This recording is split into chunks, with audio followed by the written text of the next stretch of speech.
Being bored in class and playing games on a school computer has been a universally shared experience for anyone who's gone to school in the last decade or so. I wasn't allowed to play video games as a kid, so browser games were the only thing I could play for a very long time. It was just me and my trusty old Chromebook.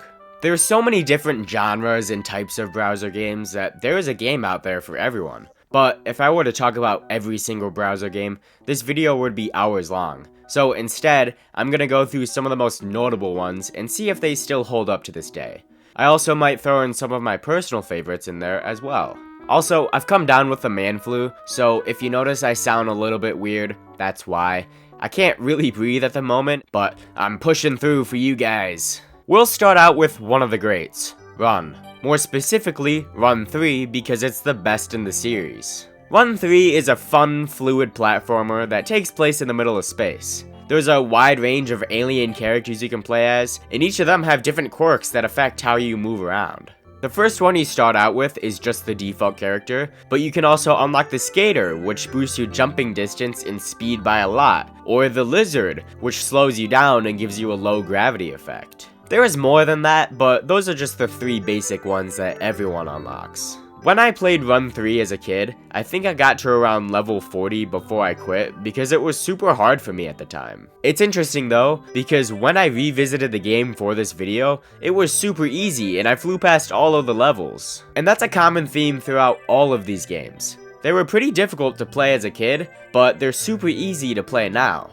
Run 3 still poses a bit of a challenge. There were a decent amount of levels that I had to play a couple of times before I could get my pathing right, but for the most part, it was smooth sailing. Throughout the main tunnel of Run 3, there's these small little cutscenes that add a bit of flavor. There's also tunnels that branch off from the main tunnel that give you even more levels to play, but I didn't really care to play them. I'm all for 100% completing a game, but I just have no interest in playing these side tunnels. The infinite mode is fine. There's these power cells that you can collect that are used to purchase different characters in the game, but for the most part, it's just another infinite runner game. Overall, the game is fun to play for a class period. It doesn't have enough to entice me to play the infinite mode or the side tunnels, but getting through the 65 levels of the main tunnel is still pretty fun. Run 3 holds up.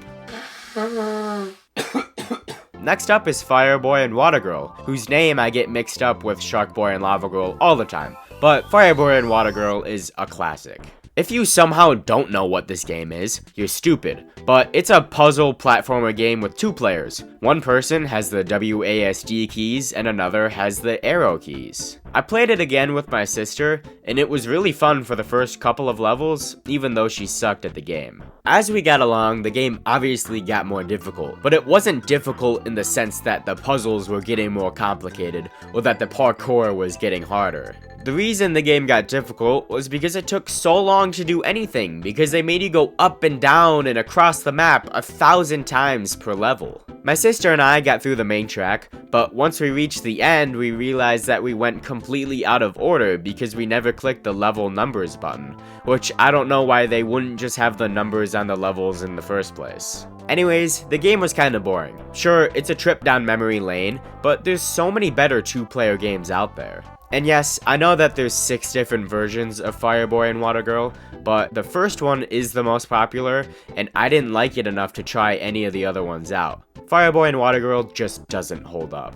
Our third game is Slither.io, which is one of the most popular browser games of all time, and it's pretty easy to tell why. The game is super fun, yet very simple. Your only goal is to be the biggest worm. You eat the glowing orbs all around the map until you're big enough to cut off another player to kill them, and then you eat their dropped glowing orbs to become even bigger. Slither.io is sort of like an endless runner in the sense that there's no definitive end, but it's also like a battle royale because you're killing everyone else to become the biggest snake. Put those two traits together and you get a game where you can get to the top and become number 1, but you never really win because you're always trying to get a better high score. Slither.io is also pretty clean and visually appealing. I find myself staying on this game more than I do games like Run 3, and I think that has to do with the fact that there's more to do in the game than just getting a high score, and there's also that competitive element to it that makes it a lot more engaging for me. I mean, come on, it's Slither.io.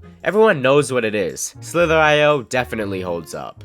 Now, let's talk about Slope. Slope is another endless runner game, but it's one of the most popular ones out there. All you do in this game is move left and right as you go faster and faster down a slope, hence the name. As long as you stay on the track and avoid the red squares, you're golden. I think the thing that separates this game from some of the other endless runner games is that you immediately start off in the action. You don't have to wait a couple of minutes to get the fast-paced action like you do in Subway Surfers or a Temple Run. It's interesting that Slope is the game I've seen ported onto other websites the most. You can find Slope on more sites than you can any of these other games. I don't really know why it's so popular, but I enjoyed playing it as well. Slope holds up. Going back to cool math games, let's talk about Moto 3XM.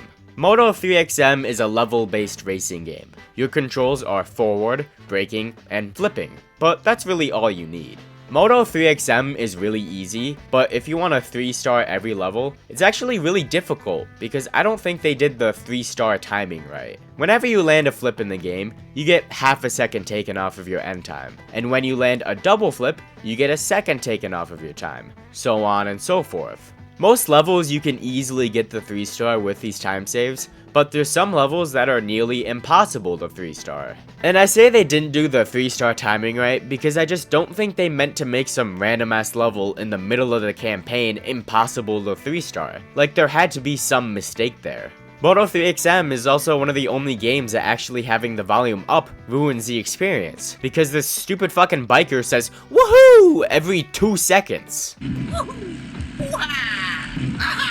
Okay, I just realized that I've been saying Moto 3XM this whole time, and it's actually Moto X3M. That just sounds so much worse. There are 4 games on the Moto X3M series, and they're all basically the same game, but just with different theming. There's Spooky Land, Pool Party, and Winter. All 3 of the games after the original have bikes that you can buy with level stars, which is cool. But something about this game is just boring to me. Maybe it's because I've spent so much time 3-starring all of the levels in the past, but I think it's more of the fact that it's just not satisfying to play a racing game where you have to spend a lot of the level waiting around, like we see with the tank sequence. I was the least excited to revisit this game than any of the other games. When compared to Slither.io or Run 3, this game is just not it. Moto X3M does not hold up. The last cool math games game I'm gonna go over is Big Tower Tiny Square. Now, I don't know how popular this game is, but they keep making new ones, so it's gotta be decently well known.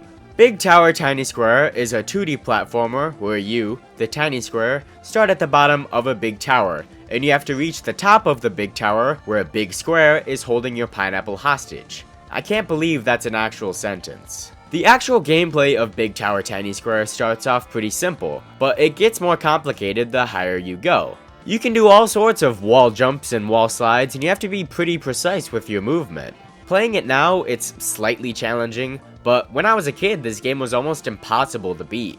All of the Big Tower Tiny Square games function the same way. You reach the top, and Big Square says you actually have to hit a lever at the bottom of the tower to save Pineapple. So you have to go all the way back down the tower to hit the lever and save Pineapple. On one hand, I like this because I think it's kind of funny that you spend all this time getting up and you have to go all the way back down, but it's also kind of irritating to have to go all the way back down right after you thought you had finished. There's also a lot of cute little lore drops you get from all of these medium-sized squares as you climb the tower.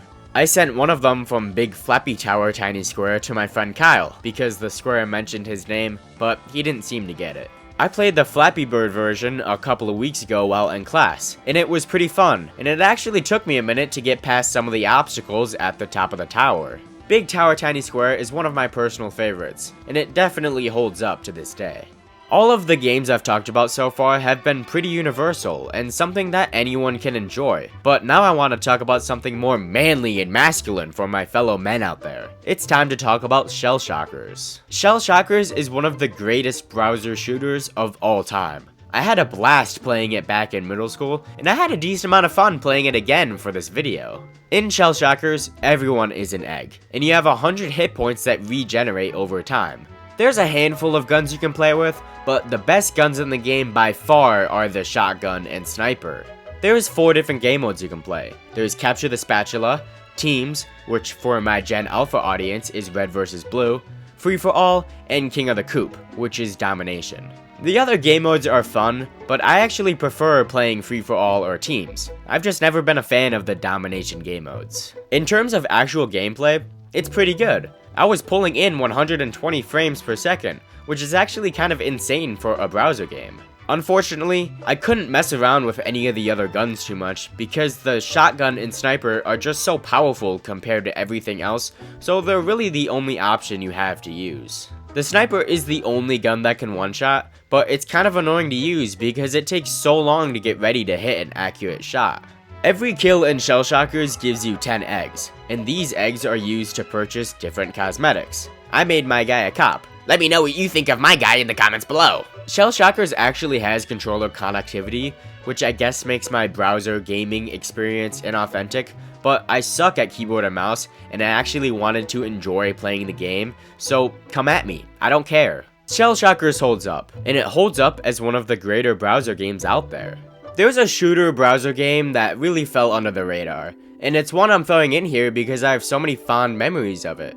The game is called Cartoon Strike. Cartoon Strike was one of the first games I remember playing on this Chromebook. It's team-based, with you either being on the terrorists or the militia, and there's a few different maps you can choose from. There's basically the same gun selection as Shell Shockers, with slight differences. But I struggled to play the game, because I kept hitting this stupid fucking command on my MacBook that kept closing my game over and over and over, and I didn't even know what keys on the MacBook did it, it just kept happening. The coolest thing about Cartoon Strike is that everything has a hitbox, so all of the structures in the game are climbable if they have enough ledges, and if you parkour correctly, you can get into some pretty cool hiding spots. I was shown this spot when I played the game originally, and I was super excited to show all of the newbies my OG strats, but nobody was joining my game, which was sad. But then I came up with a foolproof idea that would get people to join my game and allow me to show them my OG strats. I left the game and created a server called Please Join, You Are Going to Be in a YouTube Video, which I was sure was going to get people to join my server. I got back into my spot and waited and waited and waited, but nobody joined. And that's the problem with this game. It's dead. It's not hard to see why though. It's just a demo game, and the actual release is out, but you need Steam for it, which makes it not a browser game, so I'm not gonna review it. The game's also just kind of finicky to play and full of glitches. For example, in the small town map, there's an exploit where you can go under the map and shoot players through it. This led to me getting spawn camped by the only other player on this game in the world. Cartoon Strike was one of my favorites, and I actually made some videos on it on my first ever YouTube channel called Vix Plays, but that channel is long gone. I only have one video saved from Vix Plays, which was my watering grass video. Hey guys, what's flippin' today? We're gonna be watering grass. Unfortunately, as much as I wish it would, Cartoon Strike does not hold up. You all know what's coming up next though. This game is the holy grail of browser games. It's the game that started it all, Club Penguin. But I'll be honest, I've never actually played Club Penguin. At least, not enough to where I remember anything other than a specific snapshot in my brain of me playing it on the family computer. So, I'm actually gonna hand this part off to my brother Blake, who actually played the game. Club Penguin in general was just the best time. Club Penguin was the end-all be-all game. There were reasons because of it. I mean, the plaza itself was definitely one thing that drew me to it. I spent a lot of time pretending to do jobs, like I was a barista, I was a customer, I was a DJ. I did it all in the plaza. And that's just how cool Club Penguin made you feel when you were playing it. Like, when you were playing Club Penguin, it wasn't just you and the other people around you pretending like you're penguins. You were penguins. You were gonna go tip that iceberg. I think the sole reason why I collect vinyls to this day is probably because they had that little vinyl box in the milk crate in the corner right next to the DJ set that had those records in there, and that probably just primed me for the rest of my life to actually still continue to collect vinyls and have them separate from just music being cool. There was one thing in Club Penguin that I was obsessed with, and that was the mini games. There were countless amount of mini games when I played Club Penguin. They added more once Disney bought it and yada yada. The pizza mini game, where you had that conveyor belt, I sucked at that game. There was the coffee shop game where you're catching the beans. I sucked at that game too. There was the tubing game, that one where you dodge things. I sucked at that one. There's not a lot of games that I didn't suck. Well, there was one. That was card jitsu. I played so much card jitsu when I was a kid. I even had physical cards at one point just because I liked card jitsu so much, but it was basically the same thing as playing Pokemon. Just you had fire, water, and I think it was ice. Maybe I'm talking out of my ass. But honestly, there's one thing that drew me to Club Penguin and kept me playing. Is the fact that you had your own little house. I didn't really get to put much in my house because it was free and I wasn't going to be paying a membership. But there's one thing that made me just continually want to hang out in my own igloo, and it was my puffles. I'm just gonna hope he gave me some good transition there. Browser games occupy a very unique space in the gaming ecosystem. They are games for when you don't have access to a console or a PC or your phone. And it just so happens to be that school checks all of these boxes. Even though these games might not be the best, the most polished, the most whatever, they are what got a lot of us through those classes that are so boring that you just want to explode. But I'm not gonna pretend like this is a deeper thing than it is. A lot of these games are fun, but they're honestly better left off as a memory, because a lot of them aren't as fun to play nowadays with a more developed frontal lobe. Anyways, thanks for 1,234 subscribers. If you want a part 2 to this video, smash like and subscribe, and smash the bell, and smash the like, and smash the comment.